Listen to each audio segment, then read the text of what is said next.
Hello everyone, welcome back to the channel. Today we're diving into a powerful and fascinating story about how Ukraine managed to break what many analysts consider Russia's most important supply line. This isn't just about explosions, drones, or missile strikes. It's about strategy, patience, logistics, and the quiet parts of war that often decide the loudest moments. In this video-length script, we're going to walk through how Ukraine identified the pressure points, how they exploited them, and why disrupting a single supply line can tilt the operational balance of an entire conflict. The paragraphs will stay short and easy to follow, and the entire script will be delivered in a natural speaking style without headings or labels. For most of modern military history, supply lines have been the hidden arteries of war. Armies don't move unless fuel does. Artillery doesn't fire unless shells arrive. Defensive lines don't hold unless food and medical supplies make it through. Russia's war machine is no different, and in some ways, it is even more dependent on predictable logistics than many other countries. Russia relies heavily on its vast rail network, an inheritance from the Soviet era that allows heavy military equipment to be moved across thousands of kilometers quickly and efficiently. This means that the country's military strength on the ground often traces back to a handful of critical junctions, bridges, and rail corridors. And that is exactly where Ukraine decided to apply pressure. From the beginning of the conflict, Ukrainian planners understood that they could not match Russia equipment for equipment or shell for shell. They needed asymmetric advantages. They needed strategies that did not require endless stockpiles, but instead used intelligence, precision, and timing. One of those strategies was to target Russia's logistics. And among those logistics, one particular supply corridor feeding into southern Ukraine and Crimea stood out as the most vital.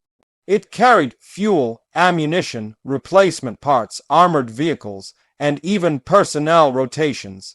If that could be disrupted long enough or severely enough, it would choke the momentum of Russian forces in the region. What made this supply line especially important was not just what it carried, but how few alternatives existed. Rail lines are efficient, but they are also rigid.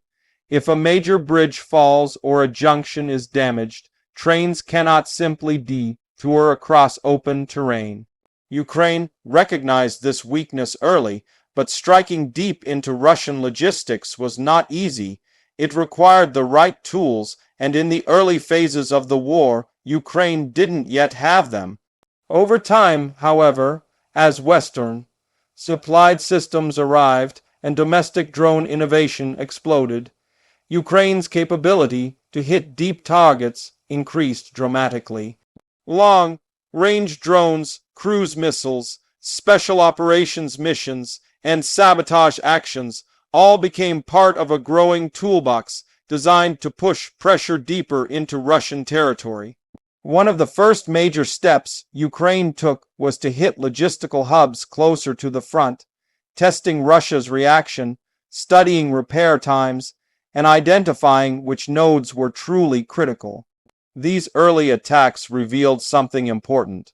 Russia could repair minor damage quickly, but major structural attacks delayed repairs for weeks. And delays in war can be devastating. Even a temporary halt in deliveries creates backlogs. Backlogs create shortages. Shortages weaken front line units, and weakened units lose ground, often in ways that take months to recover from. Ukraine didn't need to collapse the entire Russian supply system. They just needed to stress it consistently. Over time, Ukraine shifted toward hitting deeper, more important targets. This included rail junctions that connected supply routes from western Russia to Crimea, as well as infrastructure inside occupied territory. The goal wasn't always total destruction.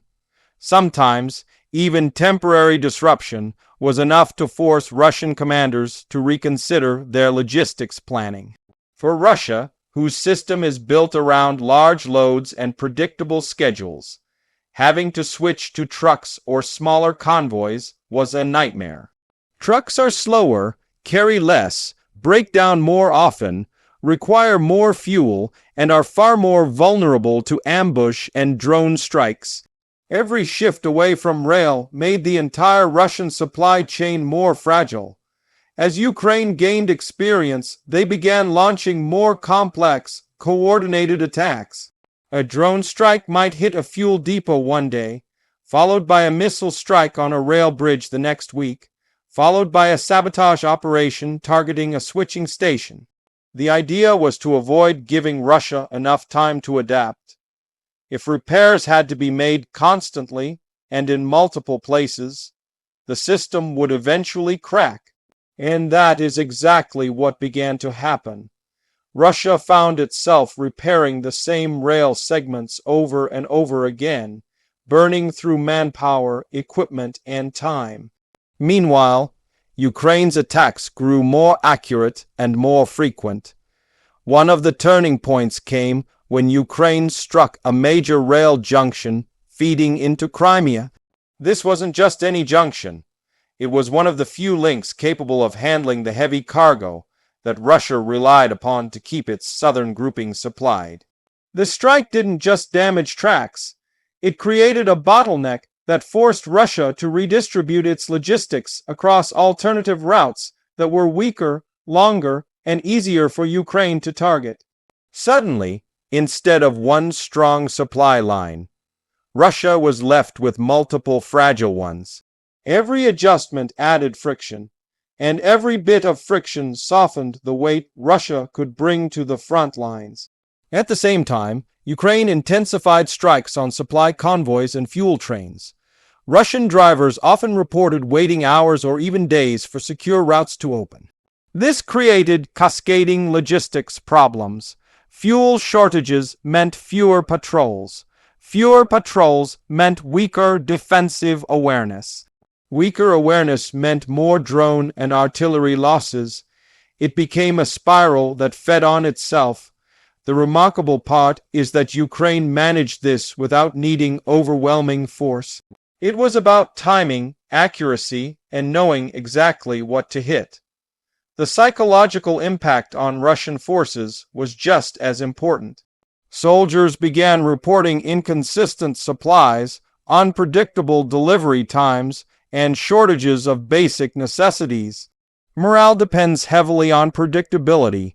When troops feel their logistics are shaky, they become hesitant. That hesitation reduces offensive pressure, slows down decision making, and makes defensive lines more vulnerable.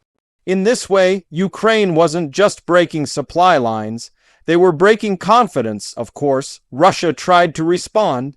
They built makeshift bridges, laid temporary tracks, repaired infrastructure under fire, and rerouted logistics through less damaged corridors. But each adaptation came with costs. Temporary bridges were weaker, detours were longer, repairs drained resources that could have been used elsewhere. Ukraine's persistent pressure ensured Russia never truly solved the problem, only managed it. And as long as Ukraine could keep applying pressure, the system remained brittle. The effect on Crimea was especially significant. Crimea depends heavily on supplies from the Russian mainland. When the primary supply route through the rail network was compromised, the peninsula became increasingly isolated.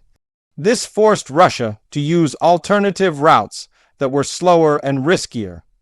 It also created vulnerabilities that Ukraine could exploit with future operations. Cutting off Crimea logistically isn't just about weakening current Russian operations, it's about weakening future ones as well. Without robust supply lines, basing operations, airfields, and troop concentrations become harder to maintain. As Ukrainian intelligence improved, they became increasingly adept at predicting when high-value shipments would move along the supply line. This allowed for more targeted attacks. Strikes became less random and more strategic. Missions started targeting ammunition trains, fuel tankers, and armored vehicle transports at precisely the moment they would have the maximum impact. These targeted disruptions created ripple effects that reached far beyond the immediate destruction. Delayed ammunition resupply meant artillery units had to pause firing. Delayed fuel shipments meant armored units had to delay operations. Russian commanders suddenly found themselves rationing supplies in ways they hadn't anticipated. The brilliance of Ukraine's approach lies in its sustainability. They didn't need to destroy every bridge or rail line. They just needed to maintain constant rolling pressure. By the time one section was repaired, another section was damaged.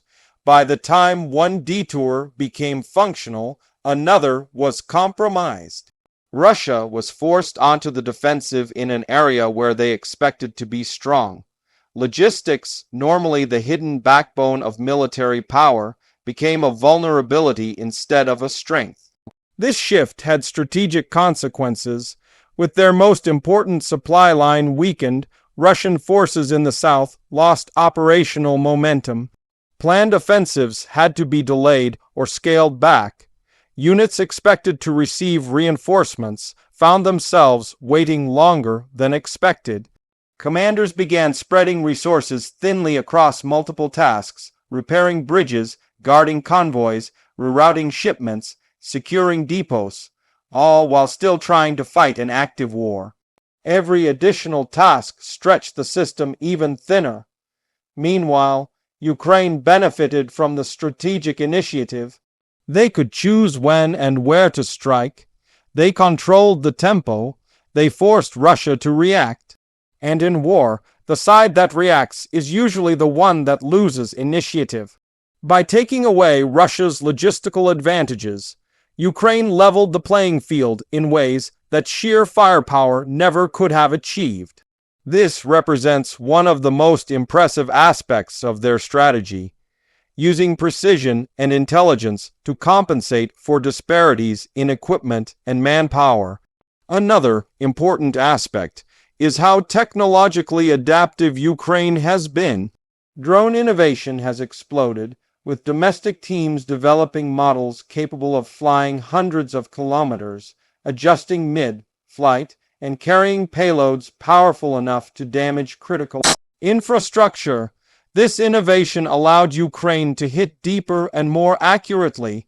Combined with long-range missiles, sabotage operations, and cyber intelligence, Ukraine built a multi-layered logistics disruption strategy that few modern armies have experienced on such a scale. As the pressure mounted, Russia began facing not only shortages but logistical doubt. They didn't know which routes were safe. They didn't know which depots were compromised. They didn't know when the next strike would come. Uncertainty became a weapon. And uncertainty, when combined with persistent pressure, can be just as powerful as firepower. Ukraine's success in breaking Russia's most important supply line became a symbol of asymmetric warfare done right. It showed how a smaller country facing a larger adversary can use intelligence, innovation, and strategic precision to level the playing field. It also exposed the vulnerabilities of Russia's heavy reliance on rail logistics, revealing that even a massive military power can be slowed or weakened by targeted, persistent disruptions. Looking at the broader picture, Ukraine's disruption of Russian supply lines has reshaped the entire southern front. It has forced Russia to change its strategies, rethink its logistics, and divert resources into protection rather than expansion. It has also demonstrated the power of modern warfare tools like drones and precision-guided munitions when used intelligently. And perhaps most importantly, it has shown that logistics, the often overlooked behind the scenes engine of war, is just as decisive as tanks, artillery, or aircraft. As the conflict continues, the lessons from this campaign will likely shape military thinking for years to come. Breaking a supply line is never just about destroying infrastructure. It's about attacking the rhythm of an opponent's entire military system. Ukraine understood this, and by applying sustained, well-targeted pressure, they managed to weaken one of Russia's strongest advantages. That achievement marks one of the most strategically important moments of the conflict. Thank you for watching, and thank you for taking the time to explore this deeper side of the war. If you found this script insightful, be sure to like, share, and leave a comment. Your engagement helps the channel grow and helps us bring more detailed explanations like this in the future.